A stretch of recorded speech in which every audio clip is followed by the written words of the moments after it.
जय हिंद साथियों। कैसे हो आप सभी लोग, एक बार हमें कमेंट में बताएं। अब हम लोग क्लास 11th का केमिस्ट्री चैप्टर 3 जिसका नाम है तत्वों का वर्गीकरण। क्या नाम है? तत्वों का वर्गीकरण। इस वीडियो को साथियों हम लोग एकदम ध्यान से देखते हैं और एकदम ध्यान से आपको समझाएंगे, पूरा समझ में आ जाएगा। तत्वों को अंग्रेजी में हम कहते हैं एलिमेंट्स। क्या कहते हैं? एलिमेंट्स। का को अंग्रेजी में कहते हैं आप, वर्गीकरण को अंग्रेजी में कहते हैं क्लासिफिकेशन। क्या कहते हैं? क्लासिफिकेशन। वर्गीकरण का अर्थ क्या होता है? तो आप बताएंगे कि वर्गीकरण का अर्थ जो होता है बंटवारा होता है। क्या होता है? बंटवारा होता है। या इसी का अर्थ जो होता है मेरे प्यारे साथियों, अलग अलग करना होता है। ठीक है। अब क्या होता है मेरे प्यारे दोस्त, इधर देखिए, बिल्कुल समझ में आएगा।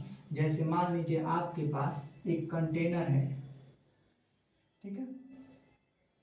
इस कंटेनर में आपके पास मान लीजिए 8000 बुक्स हैं। कितना बुक्स है? 8000 किताबें हैं, जिसमें आपके पास फिजिक्स भी है, केमिस्ट्री भी है, मैथ भी है, बायो भी है। इतना किताबें हैं साथियों, और लास्ट में एक जीके भी है। अब आपसे हम पूछते हैं कि आप हमको 8000 किताब में जीके की किताब दीजिए, क्या आप दे पाएंगे? नहीं ना। जब नहीं दे पाएंगे मेरे प्यारे दोस्तों, तो आप इसको वर्गीकरण करेंगे। यानी फिजिक्स की किताबें जितना है उसको अलग रखेंगे, केमिस्ट्री की किताबें जितना उसको अलग रखेंगे, मैथ की किताबें जितना उसको अलग रखेंगे, और बायो की किताबें हैं उन सबको आप क्या करेंगे? अलग रखेंगे। अब इसके बाद अगर आपसे हम फिजिक्स मांगते हैं तो आप हमको फिजिक्स दे देंगे, केमिस्ट्री मांगते हैं तो आप हमको क्या कर देंगे? केमिस्ट्री दे देंगे। अगर आपसे हम बायो मांगते हैं तो आप हमको क्या करेंगे? तुरंत दे देंगे। इसी भाषा में हम इसी को क्या कहते हैं? वर्गीकरण करते हैं। इसी तरह से जब हमारा एलिमेंट्स बन रहा था तो उसका बंटवारा किया गया था, यानी वर्गीकरण किया गया था। ठीक है। जिसमें सबसे पहला जो वैज्ञानिक था उनका नाम था लेबोसियर। क्या नाम था? लेबोसियर ना। लेबोसियर, हिंदी में भी इनको लेबोसियर, अंग्रेजी में भी लेबोसियर, क्योंकि नाम है बाबू। इनको फादर ऑफ केमिस्ट्री कहा जाता है, जैसे केमिस्ट्री ऑफ फादर कहा जाता है, केमिस्ट्री ऑफ फादर कहा जाता है। समझ में आ रही बात है? इन्होंने बताए थे कि ये जितने भी एलिमेंट्स होंगे सभी धातु होंगे। क्या होंगे? धातु होंगे या अधातु होंगे। क्या होंगे दोस्तों? अधातु होंगे। धातु को अंग्रेजी में माय डियर मेटल्स कहते हैं। क्या कहते हैं? मेटल्स। या क्या होंगे? नॉन मेटल्स कहते हैं। क्या कहते हैं? मेटल्स या नॉन मेटल्स कहते हैं। यानी लेबोसियर ने जब आए तो बताएं कि जितने भी एलिमेंट्स होंगे सब एलिमेंट्स को हम दो भाग में बांट दें, या तो धातु में और या किस में बाबू? अधातु में। समझ में आ रही बात है? लेकिन हुआ क्या कि इनका मॉडल कुछ समय तक चला, इनका प्रस्ताव, और उनके बाद कुछ ही समय के बाद आपको और हमको मिल गया ऐसा एलिमेंट्स जो जिसमें धातु के भी गुण उत्पन्न हो। किसके बाबू? धातु और अधातु, यानी मेटल एंड नॉन मेटल्स के क्वालिटी का हो बाबू? दोनों की हो। जब धातु और अधातु दोनों के क्वालिटी हो तो उसको हम कहते हैं उपधातु। यानी उपधातु हमको मिल गया, जिसको हम अंग्रेजी में बाबू मेटालोइड्स कहते हैं। मेटालोइड्स कहते हैं, अंग्रेजी थोड़ा सा ध्यान दीजिएगा। मेटालोइड्स कहते हैं, यानी उपधातु आ जाते हैं तो इनका मॉडल यही जगह हो जाता है, फेल हो जाता है। ठीक है। मेटालोइड्स कहते हैं, इनका मॉडल यही जगह हो जाता है, फ्लॉप हो जाता है। ठीक है। एग्जाम्पल के तौर पे सिलिकॉन है, आर्सेनिक है, ये उपधातु के हैं। ठीक है। उपधातु क्या होता है? जैसे करंट आप देंगे तो कभी कभी करंट जाएगा, कभी कभी नहीं जाएगा। जैसे यहाँ बल्ब लगा देते हैं और आपके पास साथियों उपधातु है, तो यहाँ जब करंट देंगे तो हिजा से बल्ब चुपचाप बड़ी चुपचाप ना बड़ी, ऐसे लागे कि लाइट आ रही है और लाइट जा रही है।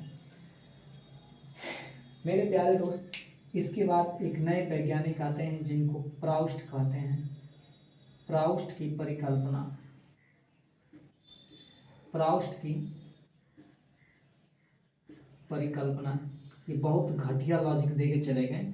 इन्होंने बताया कि जितने भी एलिमेंट्स होंगे सब एलिमेंट्स किससे मिलकर बने होंगे, हाइड्रोजन से मिलकर बने होंगे। किससे बाबू, हाइड्रोजन से मिलकर बने हैं। जितने भी तत्व होंगे सब क्या होंगे, हाइड्रोजन से मिलकर बने होंगे, ठीक है। और इसके बाद नंबर 2 पे इन्होंने बताया कि जितने भी एलिमेंट्स होंगे सभी तत्वों के पूर्ण गुणज होंगे। कैसा गुणज होंगे बाबू, पूर्ण गुणज होंगे। पूर्ण गुणज का मतलब मान दशमलव में आना नहीं चाहिए, सीधा सीधा 10 है तो 10, 11 है तो 11, 12.12 नहीं आना चाहिए। लेकिन हाइड्रोजन से मिलकर बनने का मतलब कि हाइड्रोजन तो हाइड्रोजन से बना, हीलियम भी देख रहे हैं, इसमें भी H है, इसमें भी H है, तो ये भी चला H से मिलकर बना। लेकिन लिथियम के बाद इनका मॉडल क्या हो गया, फेल हो गया। तो इनका मॉडल यही क्या हो गया, समाप्त हो गया। इन्होंने बताया क्या होना चाहिए, पूर्ण गुणज होना चाहिए। पूर्ण गुणज का मतलब ये है कि क्लोरीन जो होता है 17 पे आता है बाबू, लेकिन इसका मॉलिक्यूलर वेट होता है 35.5। और देख रहे हैं जब दशमलव आ गया तो पूर्ण गुणज है नहीं है, तो इनका भी मॉडल का हो गया, यही जा फ्लॉप हो गया, ठीक है। मेरे प्यारे साथियों, क्या वीडियो समझ में आ रही है, बहुत ही अच्छा। इसके बाद आते हैं एक नया वैज्ञानिक जिसका नाम है डोबेराइनर का त्रिक। क्या नाम है, डोबेराइनर का त्रिक। इन्होंने बताया कि 3 एलिमेंट्स होंगे A B C, ठीक, फिर D E F G H I, ठीक है। और पहले और अंतिम का योग, तो पहला क्या है बाबू, A है तो इसको लिख सकते हैं Ma प्लस MC, दोनों का रेशियो निकालेंगे तो दोनों को जोड़ के 2 से भाग दे देंगे, ये बराबर हो जाएगा किसके, बीच वाले का, किसके बाबू, Mb के बराबर। अगर दोनों बराबर हो जाएगा तो यही कहलाएगा डोबेराइनर का ट्रिक, ठीक है। क्या कहलाएगा,